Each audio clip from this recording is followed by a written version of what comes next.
Hey everyone, welcome back. This is our series of the 10 essentials. And what are the 10 essentials and why are they important is again what we're going to be talking about.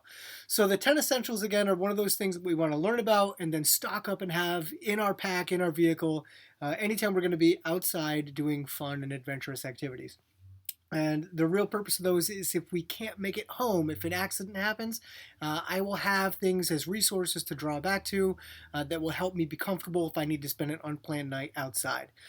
So I went to college for adventure recreation, and my freshman year of school was a course called Intro to Outdoor Living, and the 10 Essentials was a major section of that class, learning about what they are, different methods of utilizing them, and then building our own kit. And then we had to present that kit to everyone and basically see which kit was the best, and we took things from each other and we designed kind of what the best kit would be. So this is a class that we're putting on right now that will help you learn more about some awareness factors, but also how to put together your own 10 essentials kit, because you never know when one of those items or all those items could save your life in an unplanned emergency or night outside.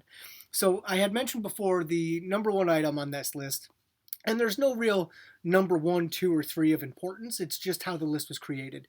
The first one is going to be navigation. So, why is navigation an important thing when we go outside? Well, we first have to have a plan, right? Where are we going? What duration do we imagine spending out there?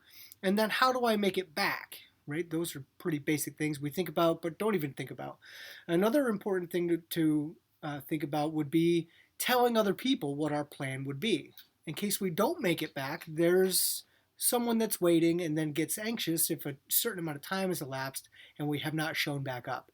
So that's part of making an extensive plan. So, navigation. If I'm going to go someplace for the weekend, I should tell somebody where I'm going, give them an estimated route, and then when I should return.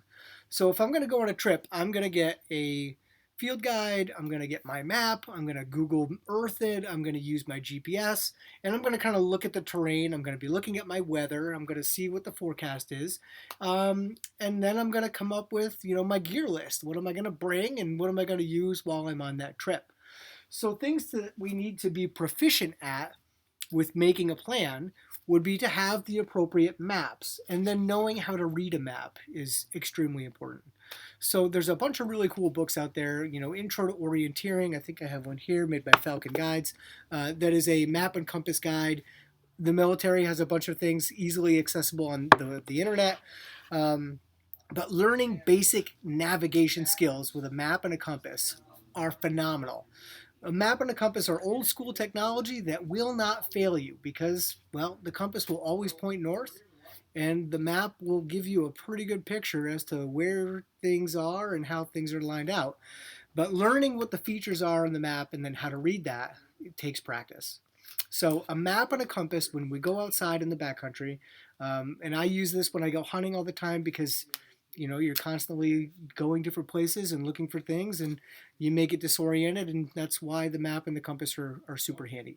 So pick up a good map for your area, grab a compass.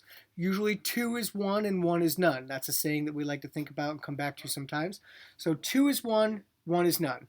If I have a compass and I lose it, I now have zero compasses, which is not great. So having a large Sonoto type compass, and then maybe one of those little ones that kind of button on a pack or your jacket would be a great backup. Something on a zipper, just an additional compass would be really good. Now, a lot of people will go out with a map, compass, and a GPS. I recently purchased a GPS. It's a Garmin. It's not here yet. It's on its way. Um, I'm really looking forward to getting to play with this. I think it's going to be outstanding for me to have another resource. Your telephone is a fantastic tool because if you download certain apps, it will give you maps and compasses and barometers and anything else you could think of. The downside with GPS and phones are that they require satellite or towers to communicate to get signal. And depending on where you go, you may not have that signal. The other downside with those items are that they're electronics, and electronics can fail, or they require batteries. So the map and the compass do not require batteries. Therefore, they should always be your number one go to, or at least your backup, your 1 is none and 2 is 1 mindset. So again, navigation. Come up with a plan. Where am I going? How long am I going to be there? When will I return? That's kind of our basis. And then think about what time of year, what's the weather forecast going to be? What do I need to bring? That's going to help me navigate safely. If it's snowing, I may need snowshoes. If it's super hot, I'm going to pack super light and bring a lot of water. Okay, and now we need to figure out exactly how to read the map and compass. Practice, practice, practice. Pick up a guide, go out with some friends and set up mock courses for orienteering. It's a really good way to build confidence and skill. So yeah, geocaching is something that a lot of people will practice. You can find that on the internet. Geocaching is where someone will have a bucket and they put certain things in the bucket and then they post the coordinates online. And it's basically a hide and seek game.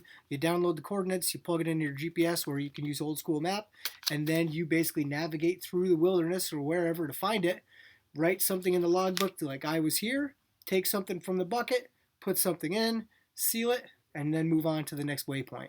So that's a really fantastic way to build skills and confidence with orienteering, reading a map and compass, or utilizing your GPS, which will only enhance your navigation skills.